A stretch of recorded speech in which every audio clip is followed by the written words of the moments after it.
Hi friends, banana milk shake ఎలా చేసుకోవాలో చూద్దాం.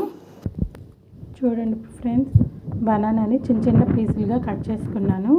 డ్రై ఫ్రూట్స్ వేస్తున్నాను. 1 టేబుల్ స్పూను షుగర్ వేస్తున్నాను. షుగర్ అంటే ఇది షుగర్ కాదు, కలకండ పొడి. 1 స్పూనే వేస్తున్నాను ఫ్రెండ్స్. మరి ఎక్కువ వేసుకోకూడదు, ఎక్కువగా తినకూడదు. కొంచెం ఇలాచీ పౌడర్, కొంచెం మిల్క్ యాడ్ చేస్తున్నాను ఫ్రెండ్స్. మిక్సీ పట్టుకుందాం ఫ్రెండ్స్. చూడండి, బనానా జ్యూస్ రెడీ అయిపోయింది. ఇప్పుడు నేను గ్లాస్లో పోసుకుంటున్నాను.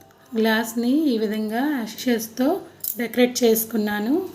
చూడండి ఫ్రెండ్స్, ఇప్పుడు దీంట్లో బనానా జ్యూస్ పోస్తున్నాను.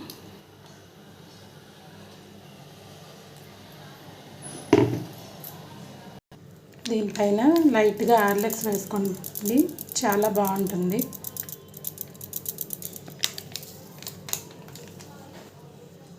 చూసారా, ఎమ్మి banana juice, banana shake milk సూపర్గా ఉంటుంది. ఒక్కసారి ట్రై చేయండి ఫ్రెండ్స్. మీకు ఎవరికైనా ఈ గ్లాసెస్ గురించి తెలుసా? ఇవి బిస్కెట్తో తయారు చేశారు. ఈ గ్లాసులు కూడా చాలా సూపర్గా ఉన్నాయి. కావాలంటే చూడండి. దీంట్లో ఇప్పుడు బనానా జ్యూస్ వేస్తున్నాను.